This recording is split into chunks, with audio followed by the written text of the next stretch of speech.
The fact that you got an opportunity to be part of that delegation on Operation Sindoor, what was that experience like? It was an amazing experience. It also gave me a hint of what diplomacy means because most of us, हम तो धोती कुर्ता पहन के अपने गांव में रहते हैं. हम लोग गांव के लोगों से सचमुच गांव में रहते हैं? मैं अपने गांव में रहता हूँ. पुश्तैनी गांव में अपने पुश्तैनी घर में रहता हूँ. Many countries were very interested in the Viksit Bharat story. For instance, in Brazil, the Vice President met us and he was very, very keen to understand how the Prime Minister has created a vision for 22 years.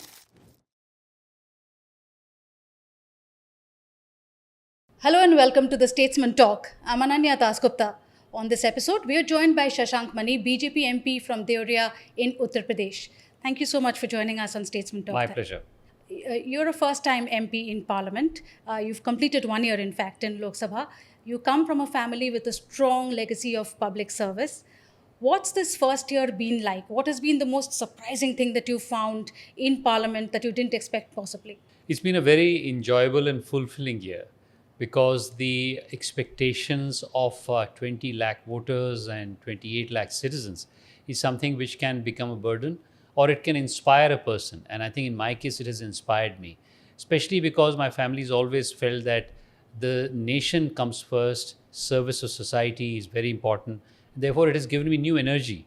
And if you were to look at some of the things that has inspired me, I think the fact that being in contact with public is something very special. Secondly, making sure that you have a developmental voice and a development vision which has been accepted by my public is also important. Third is that I've tried to change some political color of Purvanchal by doing something which is both political as well as development. And finally, being in the parliament with a leader as generous and as magnanimous as Prime Minister Modi has been a personal victory and a personal experience. So on all fronts, I've been enjoying it. Clearly, there's more to be done. There are occasions when it gets to you also because you get up in the morning with Jan Sunwai, going out in the constituency, meeting with various people. But when you come back, there are points that you feel that you're exhausted and then the memory of that person whose face lit up because you were there really revives you. So I'm really grateful. How nice is that? How nice. But in the last few days, Parliament hasn't really functioned because of the protests or the stir over the Bihar electoral roll revision. As somebody who's witnessing it firsthand in Parliament, what's your take on this Bihar exercise? Do you feel it's just a whole lot of politics? Firstly, there are two sides to this. Whatever the merits of SIR, and we believe that it is exactly the right thing to do. This ability of the Congress especially, but all the opposition under them, to protest and stall Parliament is totally wrong. They are really taking the country for a ride. We have been sent by, as I said, 20 lakh voters to the Parliament to devise policies. There were some very interesting bills like the sports bill. You know, we are going to have the Olympics, hopefully in 1936. There's also the space bill coming up. All of those have been derailed because some people say that I would like to be in the well of the house till you not hear my issues. Now, we have always said, and I'm also a whip in the party, we've always said, Kiran Rijiju said numerous times that please bring all of these issues to the Business Advisory Committee. We will look at it and then we will make sure that it is debated in the Parliament. As far as the merits of the SIR is concerned, I think absolutely right. We need to make sure दूध का दूध, पानी का पानी, वहाँ के इतने voters हैं, उसमें करीब कई लाख वोटर ऐसे हैं जिनका नाम ही कहीं पर नहीं है. कई लाख उसमें मर गए हैं. तो इस प्रकार से अगर हम लोग शुद्धिकरण नहीं करेंगे अपने वोटर लिस्ट का तो हमारी जो एक तरह से राजनीति होगी प्रभावित होगी. And also there is some suspicion that there are people from outside of the country who are also coming in. So for all those reasons, I think it is very appropriate that SIR is done properly. We can debate it, but you cannot stall Parliament because you just have a fancy for one particular issue and you come into the well of the House consistently, and consistently both the chair as well as the Honourable Prime Minister has also said this morning in our NDA meeting, as well as what has happened earlier today with Kiran Rijiju, is really lamentable. I condemn it. I think they should have sense drilled into them. And if they can't do it, then the next elections, the Janta will do it for them. But there is one concern that has been raised by opposition parties, whom we have been speaking to here on the Statesman. They say it's not so much the exercise itself as much as the timing of the exercise just before the Bihar polls. And today it's Bihar, tomorrow it will be Bengal or other states. What do you say to that? No, but timing can't be something which is in the abstract 3 years before an election, because if you do it around the time or before the elections, then only will you find the right voter list. So getting a clean voter list is something which many of these governments had asked for. In Maharashtra, I saw Rahul Gandhi ji breathing smoke, brimstone and fire the other day about Maharashtra.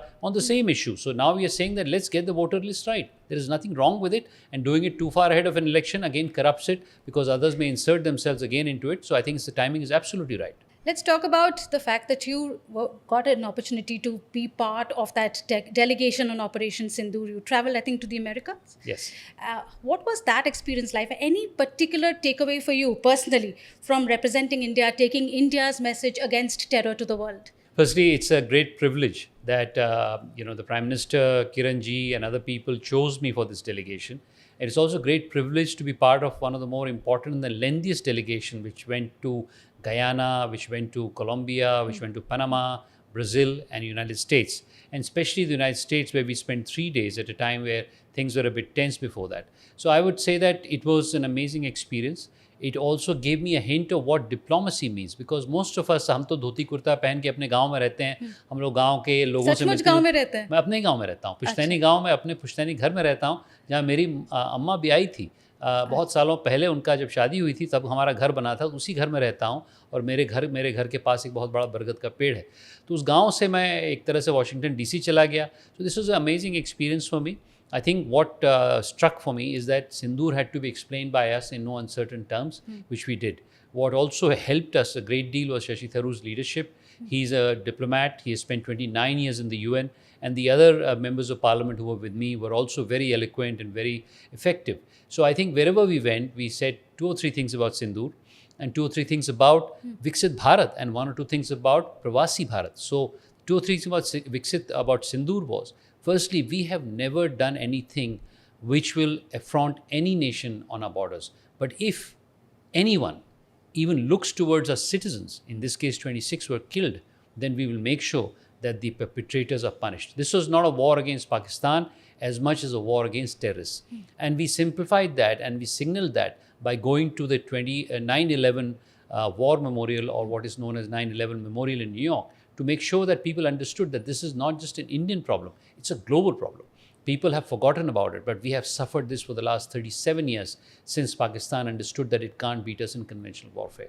And this was understood very well. I mean, there were, of course, questions in some places, but we were very successful in answering that. For instance, one senator we went and met in the US, who was previously having affinity to Pakistan, and he got convinced because he said, what is a casualty? And we said the casualty is you have huge camps in Muridke, you have huge camps in Bhavalpur. Take those camps apart, and then we'll say that there is no casualty. But the fact that Pakistan is abetting this is something which everyone knew. And this is not new. Osama bin Laden was found, as you know, in Abbottabad, very close to their National Defense Academy. The second piece which was exciting is many countries were very interested in the Viksit Bharat story. For instance, in Brazil, the Vice President met us, and he was very, very keen to understand how the Prime Minister has created a vision for 22 years. This is an intergenerational journey. And I think this is something very exciting. Sarah McLean, who was a very senior congresswoman in the US, I met her. She's one of the most powerful ladies. And when I told her about the Mahila Vandana Adhiniyam, she fell off a chair. She didn't know about this. So how did we educate legislators overseas with things which are what I would say local parliamentary issues? And the third thing which really inspired me was the presence of many Indians outside who were really rooting for India, holding our hands, holding our flag. I saw this in Colombia. I saw a huge amount of that in the United States. I'm an IITian also, so many IITians are in very senior positions in the United States. So all in all, an excellent experience. And I must say that the head held high of India, in India, we knew, but outside also it has happened. Clearly, they have more to do. We can do more with diplomacy, but I think letting Sansad, letting parliamentarians like us directly interact with other parliamentarians gets a different rhythm going. So surely you think that it's one step in the right direction. Let's talk about your constituency now, because you engage a lot with them on a regular basis, your constituents. What is the one thing you would say that you've achieved in this 1 year as Member of Parliament representing Deoria that has changed the way things were there so far? I would say 3 things. First, my ability to connect with people has been proceduralized by the fact that every day when I'm in the constituency at 8:30 sharp, I come down. We have a 2-manzila place. I have a small, or shall I say, room up top. I come down, and at 8:30, I sit on the ground from 8:30 to 9:30. Anyone can come to me without anyone coming in the way. So I have established Jan Samvad. And there are 2 constituencies in Kushinagar. I've opened an office there, which is first time in the history of any Lok Sabha MP in Deoria who has opened up an office in Tamkohi Raj. I'm also trying to build a house there because the voters there really supported me. So I'm available. I've also created Petika, as it's called, may I say, a post box where anyone can give any sujhav in any one of the 5 Vidhan Sabhas. So nobody can necessarily घेरो भी, सांसद get surrounded. हम लोग घिर जाते हैं लोगों से जो बोलते हैं साहब जो हमारी जनता जनार्दन उसको थोड़ा दूर रखिए. ये मेरी बहुत बड़ी उपलब्धि है कि मैंने जनता को अपने पास रखा है, मैं उनके साथ उठता बैठता हूँ. दूसरा, मेरे कार्यकर्ता 3000 हमारे बूथ अध्यक्ष हैं, कई सेक्टर प्रभारी हैं, कई मंडल अध्यक्ष हैं. एक एक व्यक्ति से मैं व्यक्तिगत रूप से मिला हूँ अपने विजय के बाद. सामान्यतः लोग जाते हैं जब उनकी विजय या इलेक्शन चुनाव लड़ने जाते हैं. मैंने एक एक को छोटी छोटी वॉल क्लॉक दी हैं सम्मान के तौर पे, so that they feel inspired by the fact that they put me into parliament and I'm coming back. And I keep contact with them. I'm now going back to the sectors. 27 elections are coming. I'm sitting with the sector guys and the booth adhyaksh so we can do that. And the third is Vikas. This is the one thing that I'm very passionate about. I can talk a bit more about it, but I've created a formalized strategy for the next 10 years, because I believe any region which is the size of a country like Jordan requires a 10-year strategy. It's the size of your constituency is the size of a country like Jordan. Most of ours have got 3 million people in their constituencies, and they're growing. In fact, Deoria as a district has almost 4 million. So my Lok Sabha itself is close to 3 million. Therefore, I think we need to look at planning for these districts at a very important level. District level planning is missing. I've executed that, and now we are calling it Amrit Prayas, and I launched it on a very specific day, 29th of March, when Mangal Pandey fired the first bullet. Yes. And this is also Krantikari Divas. Wonderful to know about all these initiatives. You mentioned that Bargat ka Ped. This is this old banyan tree that's existed there for what, 300 years? 300 years, yeah. And do you hold audience with your constituents there very regularly? Is that where you meet? The Bargat का पेड़ मेरे घर से करीब आधा kilometre दूर है. बहुत ऐतिहासिक है. उसमें हम लोग ब्रह्म भगवान देखते हैं. उसके बगल में 6 एकड़ की ज़मीन एक संस्था है, वहाँ उसने एक्वायर की, जिसको मैंने ही संस्थापित किया है. और उसके बगल में हमने एक बहुत बड़ा ऑडिटोरियम बरगद सभागार बनाया है. सो आई वुड से मेरी पब्लिक मीटिंग वहाँ होती है, वो घर पे ही होती है. लेकिन कभी कोई बड़ी सभा होनी है, कोई ऐसी चीज़ होनी है, गांव वालों को आना है, कुछ और लोगों को आना है, तो वहाँ हम लोग कर पाते हैं. आप सभी लोग आमंत्रित हैं, जो भी इसको सुन रहा है. अगर आप देवरिया आइए, उस बरगद को अवश्य देखिए. Do tell us about your other initiative, which is Jagriti Yatra. What is this all about? Jagriti Yatra was founded by me almost 18 years back. And it was founded with a view that there are 3 Indias. India which is prosperous, perhaps the one in Delhi. India which is poor, there are many districts which are still poor. But there is a middle India which is neither poor nor rich. Tier 2, Tier 3 districts, like Deoria, which is a Tier 3 district. Like Gorakhpur, which is a Tier 2 district. A majority of India, almost 60%, 58% to be precise, live in this India. Therefore, I felt 17 years back that if we want to lift this India, the bottom of the diamond, as I call it, is actually requires government and charitable help. But the middle of the diamond requires entrepreneurship support. They are now able to take themselves forward. There is a sense of agency, and especially after the Prime Minister, who has inspired them because he himself comes from the middle, there is a feeling in the country that I can rise myself. And this has to be harnessed. So the Jagriti Yatra, which is a train journey, the world's largest train journey, which has been going for the last 15 years, plus 2 years in COVID also we did it digitally, so 17 years, which takes 500 young people from this Tier 2, Tier 3 districts who are aspiring or current entrepreneurs and shows the whole country in 15 days. And the act of traveling with 500 other people is a very cathartic and a very inspiring experience. And how does one enroll for this program? So very simple, jagritiyatra.com. You can apply there. Would you believe that 70,000 people have touched our system this year? And of which I think about 15,000 are good applicants, of which 500 are selected. 40% are women by mandate, and you can apply there as long as you're between 21 and 28. We don't look for any education qualification. We only ask you to write 5 essays as to who's your role model, what do you want to do after this journey, how do you want to see the nation grow, that you can actually come on the journey. Wonderful initiative. You've mentioned about the Tier 2, Tier 3 cities also recently in your book as well, which is The Middle of Diamond India, right? Yes. So that book itself is based on the diamond theory. C.K. Prahlad many years back gave us a theory which is bottom of the pyramid. I think that theory is no longer valid because most people are not on the bottom and they're very poor. When he wrote that 25 years back, perhaps many were. Today, most of the people, 800 million people, are neither rich nor poor.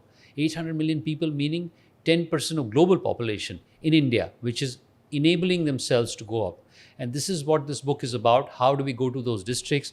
How do we inspire them, women, youth, culture?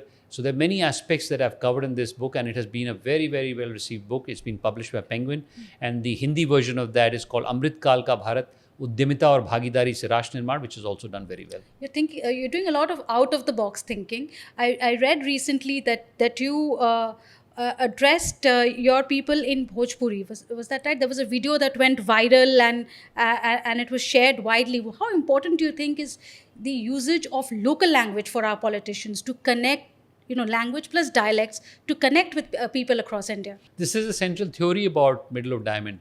For the longest time, we have felt कि अंग्रेज़ी बोलने से ही आप sophisticated होंगे, और कई ऐसे लोग हैं जो कि आज की तारीख में हिंदी, बंगाली, तमिल, मलयालम बेटर बोल सकते हैं. तो मेरा उस किताब में ये कहना है कि जब आप अपने कल्चर से जुड़ना चाहते हैं तो आपको अपनी भाषा से जुड़ना पड़ेगा. For that very reason, I've always promoted local languages. I speak reasonable Bhojpuri. I speak reasonably good Hindi. So I believe that this message of making sure that you connect with your culture can only happen if you connect with your language. And the reason that video got famous is because I think I sang a Bhojpuri song in that. But otherwise, I speak reasonably good Bhojpuri. I'm not a very good Bhojpuri speaker. We're not going to ask you to sing here. And I will not sing it anyways.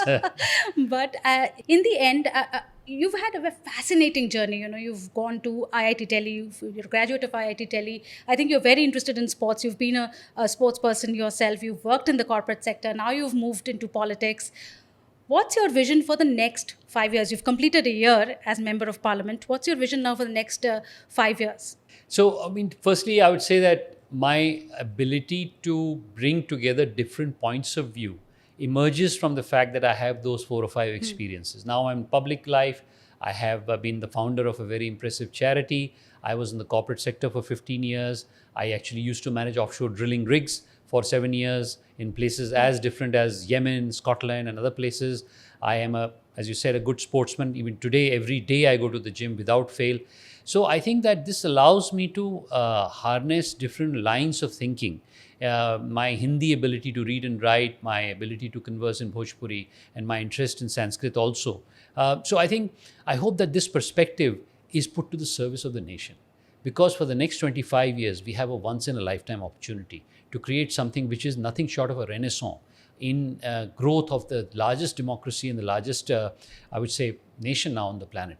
So that requires a multifarious, multidisciplinary approach. And this is why I believe that what I'm doing today will be relevant. I hope I inspire a few other people from the private sector to join politics. I also believe that clean politics is a necessity, not a luxury. And therefore, I believe that what I'm doing, hopefully, will also be a small, गिलहरी जैसा योगदान उस विकसित भारत के संकल्प के लिए, जिसके लिए आदरणीय प्रधानमंत्री जी हम लोग को चुनौती भी दी है, प्रोत्साहन भी दिया है. Or I believe that it's privileged that we are born at a time where this opportunity and challenge exists.